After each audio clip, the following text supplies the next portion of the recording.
Primeira aos Coríntios, capítulo de número 3, verso 1. Todos acharam? Amém? E diz assim as santas letras: Eu, porém, irmãos, não pude falar a vocês como pessoas espirituais, e sim como pessoas carnais, como a criança em Cristo.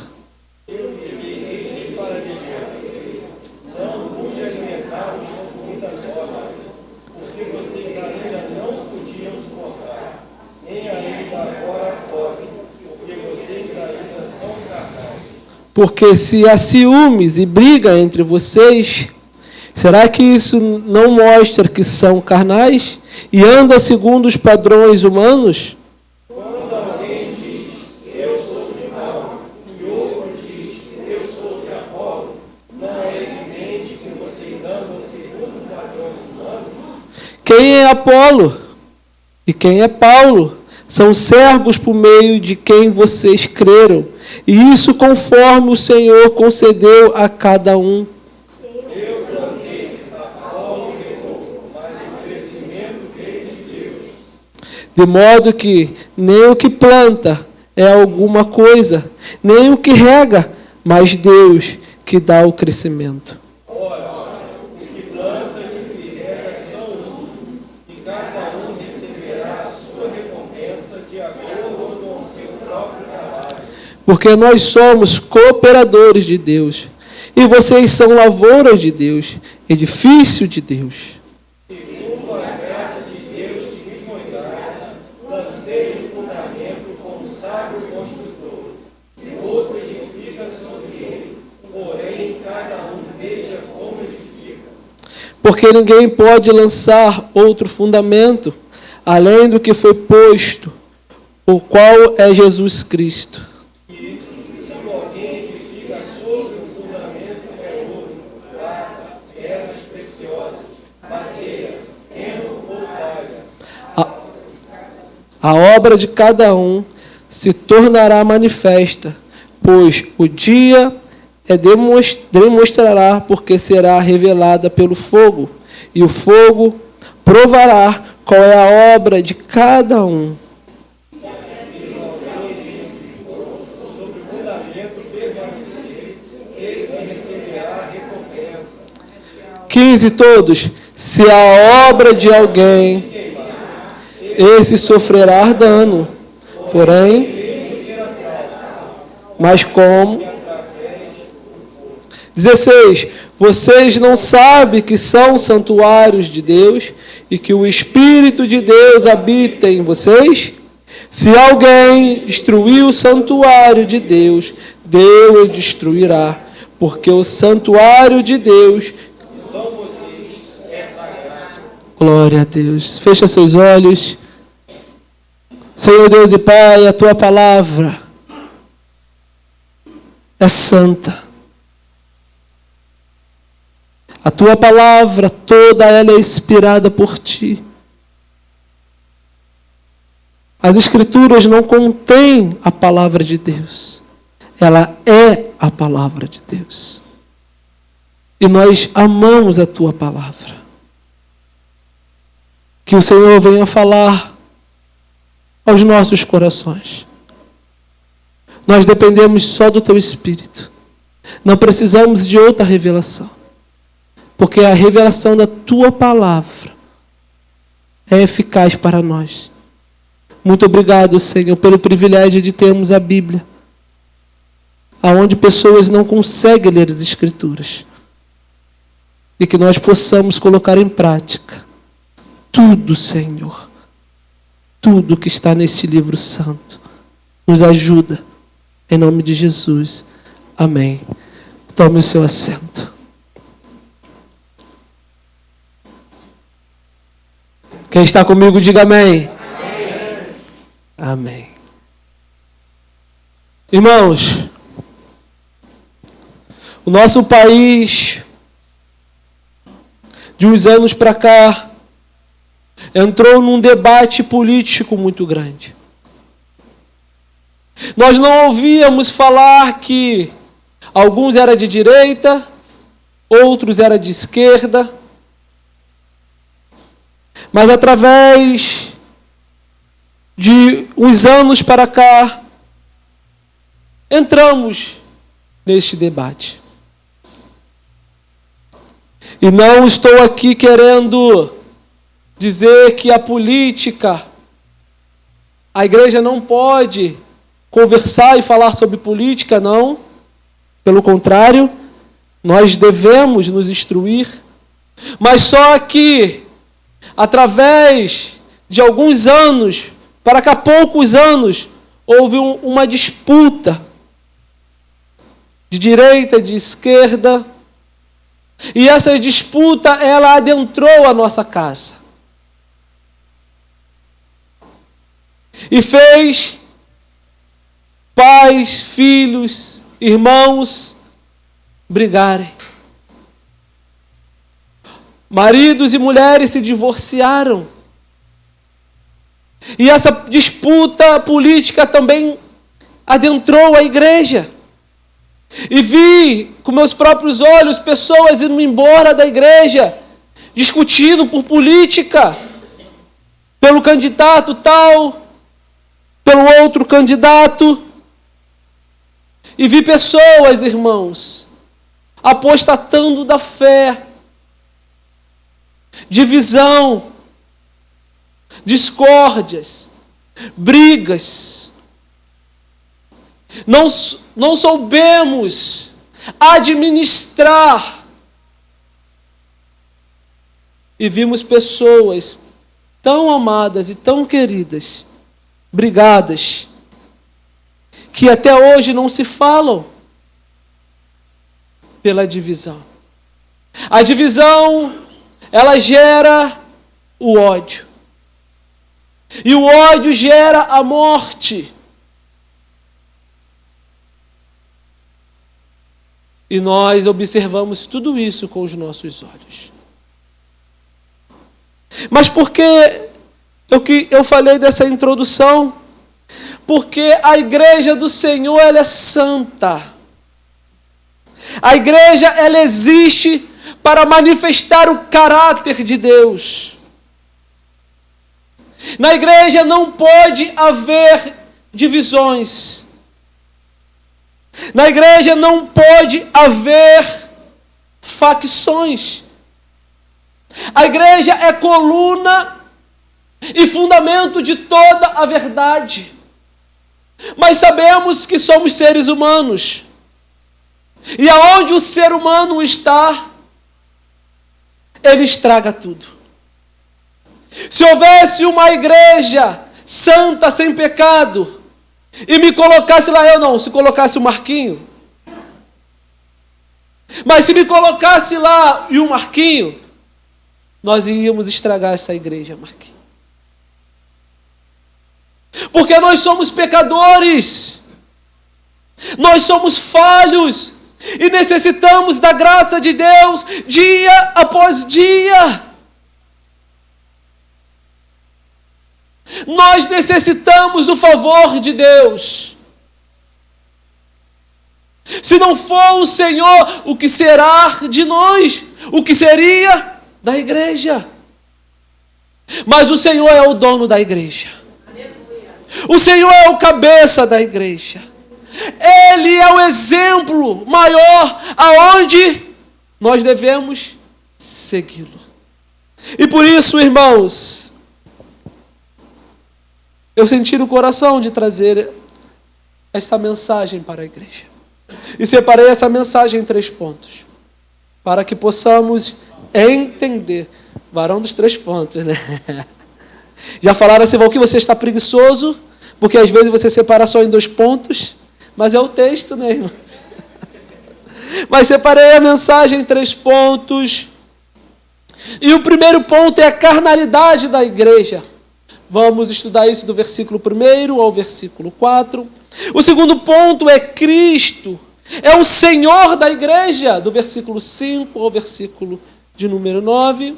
E o ponto 3, Cristo é o fundamento da igreja, do versículo 10 ao versículo de número 16. Está preparado, Bruno? Firme? Estão preparados? Amém. Então diz assim as santas letras, vai comigo no versículo de número 1, vamos ver a carnalidade na igreja de Coríntios. Eu, porém, irmãos, não pude falar a vocês como pessoas espirituais, e sim como pessoas carnais, como criança em Cristo. Apóstolo Paulo estava em Éfeso,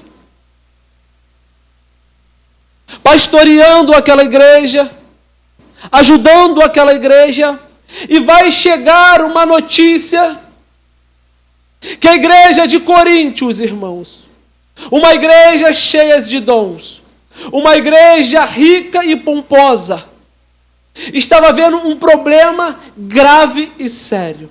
Volta comigo aí no capítulo de número 1, versículo de número 10. Olha o problema que estava acontecendo na igreja. Irmãos, pelo nome do nosso Senhor Jesus Cristo, peço-lhes que todos estejam de acordo naquilo que falam e que não haja divisões entre vocês. Pelo contrário, que vocês sejam unidos no mesmo modo de pensar e no mesmo propósito. Pois, meus irmãos, fui informado a respeito de vocês por alguns membros da casa de Cloé de que há briga entre vocês. Refiro-me ao fato de cada um de vocês dizer: eu sou de Paulo, eu sou de Apolo, eu sou de Cefas e eu sou de Cristo.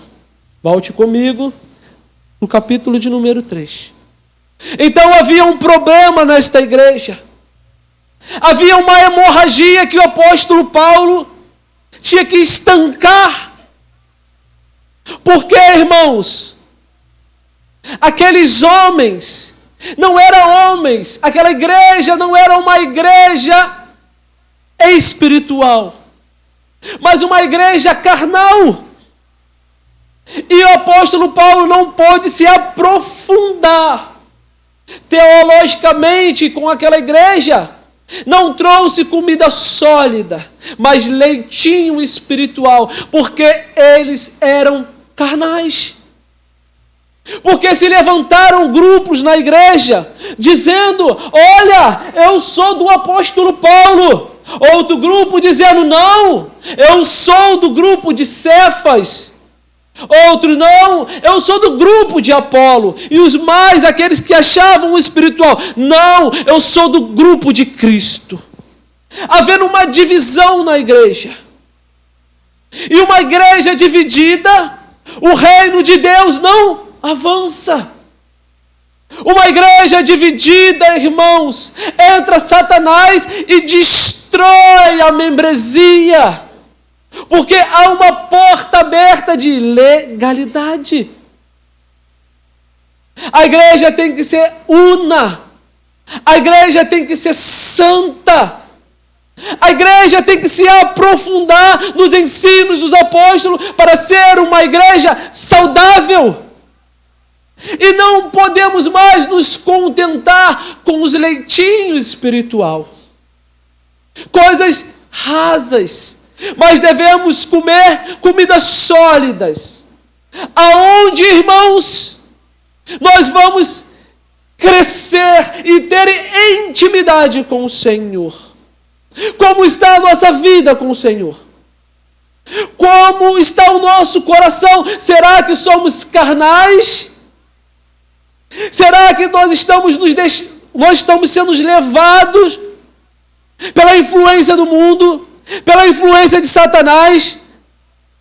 E o Senhor dizendo para nós: vocês ainda são carnais, vocês ainda estão tomando leitinho espiritual. Ou o Senhor pode olhar para a igreja em Seriveranil e dizer: vocês são uma igreja sólida, vocês são uma igreja firme, que estão experimentando de coisas profundas espirituais. A igreja de Coríntios era carnal. Havia divisão. Pessoas seguindo homens. Pessoas seguindo líderes falsos mestres.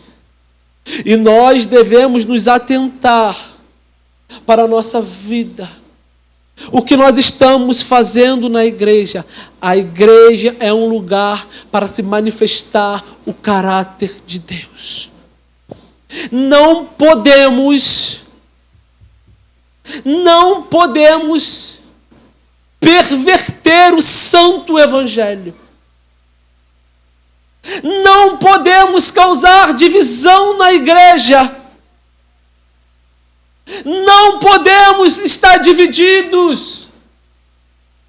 Porque a casa dividida, ela cai. A casa que não está unida, a casa que não vive para o Senhor, a casa que não está firmada na rocha, vem o vento, vem a tempestade e ela vai desmoronar. Mas a casa fincada em Cristo, que é o alicerce, ela vai viver, ela vai ser saudável. Pode vir o vento, pode vir a tempestade, pode vir o fogo, e ela vai permanecer firme, de pé, porque está unida. Cristo é a cabeça. O corpo é a igreja. O braço não pode estar fora do corpo. A perna não pode estar fora do corpo. Mas unidas para a glória de Deus. Amém? E diz assim a palavra do Senhor. Versículo de número 2. Eu lhe dei leite para beber. Não pude alimentá-los com comida sólida, porque vocês ainda não podem suportar. Nem ainda agora, nem pode, porque vocês ainda são carnais.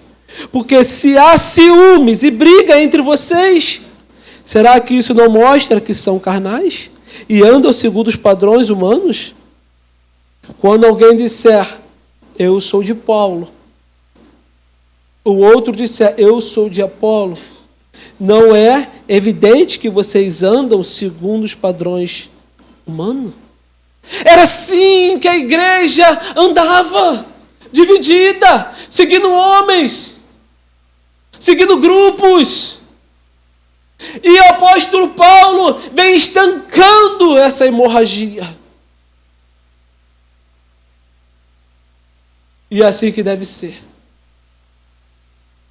Nós estamos aqui para adorar a Deus, amém? Amém. Nós estamos aqui para glorificar o Senhor.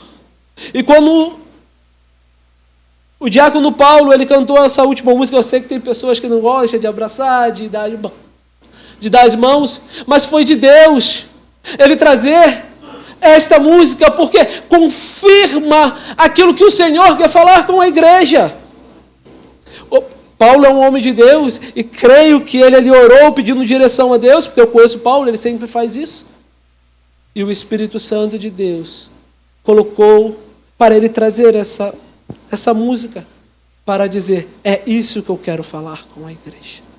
E o segundo ponto, Cristo é o Senhor da igreja, vai comigo no versículo de número 5.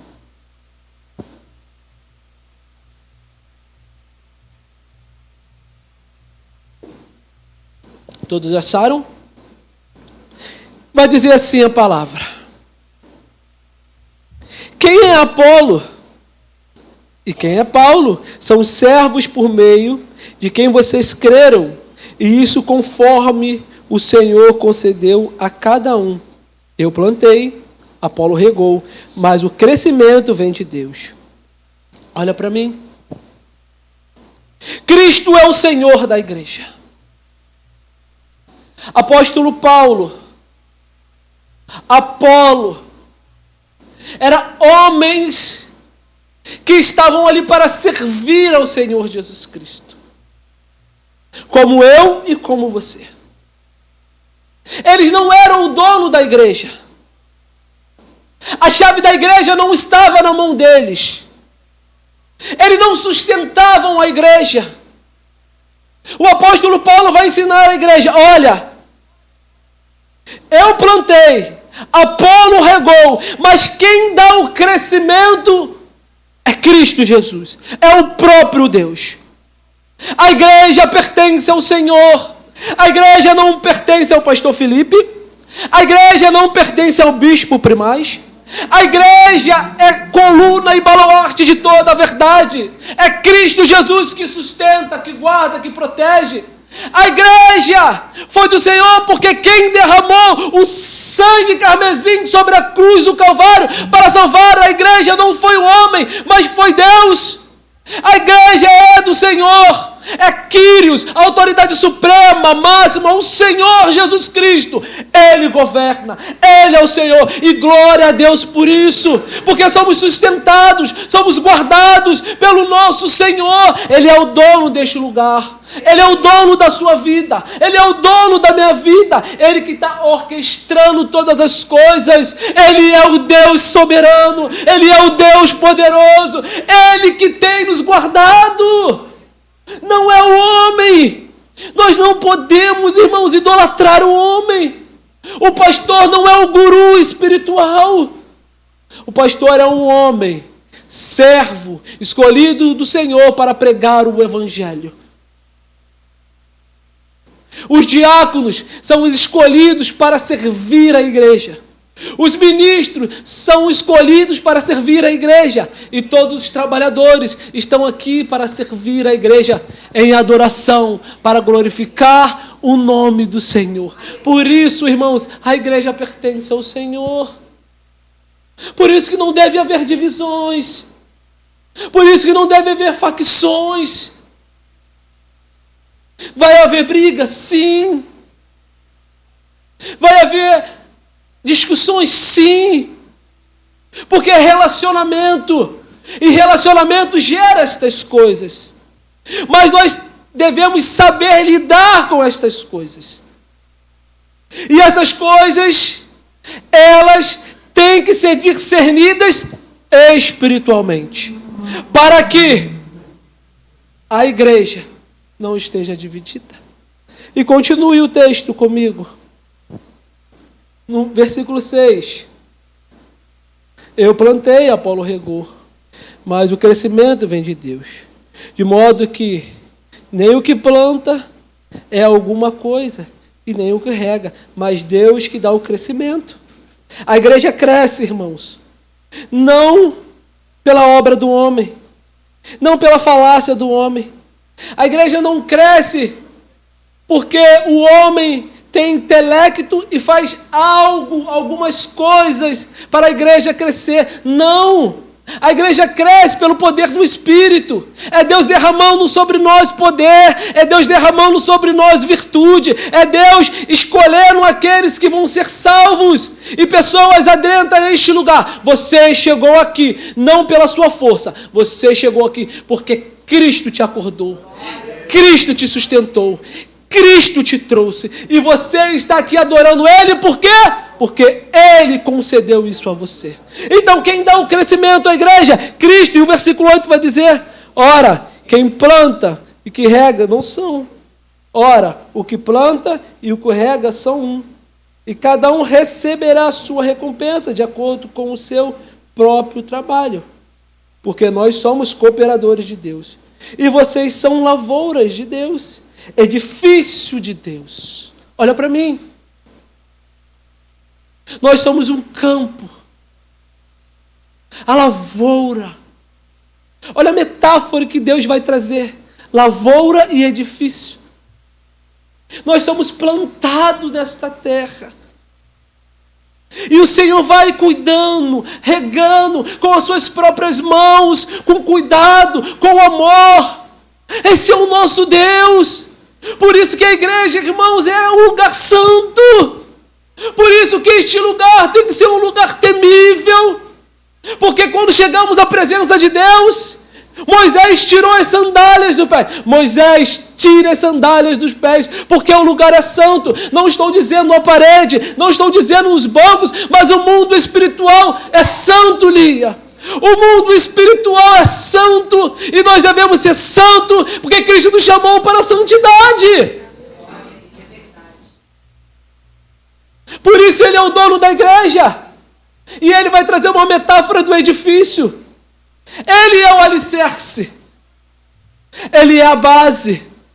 Ele é a coluna aonde sustenta o seu povo. Esse é o Deus que servimos. Esse é o Deus que nos inclinamos. Esse é o Deus que entregamos a nossa vida a Ele. Ele cuida nos mínimos detalhes. Mas Ele não cuida só de você. Ele cuida da sua família. Ele cuida do seu filho. Ele cuida da sua mãe. Ele cuida da sua parentela. Ele cuida das suas finanças. Porque Deus se importa com você. Por isso que Ele está nos dizendo que nós devemos andar em novidade de vidas. Andar de uma forma digna do Evangelho. Porque Ele é Senhor. A autoridade máxima. Deus Todo-Poderoso. O Alfa e o Ômega. O princípio e o fim das coisas. Ele criou todas as coisas com a sua palavra. Ele tem poder. E no seu trono, com seu cetro de ferro, governa todas as coisas. E todos se dobram perante Ele. Porque Ele é Senhor. E o último ponto. Estou correndo um pouquinho para terminarmos. Vai dar certo. É muito ponto. Terceiro ponto. Cristo é o fundamento da igreja. O versículo de número 10 vai comigo. Segundo a graça de Deus que me foi dada, lancei o fundamento como sábio construtor. E outro edifica sobre ele. Porém, cada um veja como edifica. Porque ninguém pode lançar outro fundamento, além do qual foi posto, o qual é Jesus Cristo. E se alguém edifica sobre o fundamento, é ouro, prata, pedras preciosas, madeira, feno ou palha, a obra de cada um se tornará manifesta, pois o dia demonstrará, porque será revelada pelo fogo. E o fogo provará qual é a obra de cada um. Olha para mim. Irmãos, agora ele vai usar a metáfora de uma construção. Que Cristo é o alicerce. E ele vai dizer, olha, o apóstolo Paulo vai dizer, tem uns que nesse alicerce vai construir com ouro, vai construir com prata, vai construir com pedras preciosas, mas outros com feno, com palha. O que o apóstolo Paulo quer dizer com isso? Porque há um fundamento. E o ouro, a prata, ele simboliza o quê? Força, poder, coisas indestrutíveis. E a palha, o feno, coisas que passam, se destroem facilmente. E como nós estamos construindo no alicerce? Será que nós estamos construindo a nossa casa, o nosso edifício, com ouro, com prata, com bronze, coisas incorruptíveis, aonde, com o dia do juízo, o fogo vai chegar, e aonde o juízo vai ver quais são as suas obras, se a sua casa está bem fincada, bem alicerçada, ou se a sua casa está com palha, com feno, aonde que o fogo vai queimar e vai destruir o edifício. Como estamos edificando nossa casa? Como estamos construindo a nossa casa? Como que é, irmãos? Naquele dia que os céus se rasgar, Jesus com o seu santo poder virá buscar a igreja. A sua justiça será derramada. E o justo juízo chegará como fogo. Será que o nosso edifício, a casa que construímos, vai permanecer de fé? Ou vai ser destruída como a palha? Ou firme como ouro? Que seja como ouro. O edifício, a casa que você construir, seja como ouro, firme, rocha, inabalável, que quando a justiça de Deus ser aplicada, o juízo de Deus ser derramado, você continuará firme, porque a sua casa está lançada em Cristo Jesus.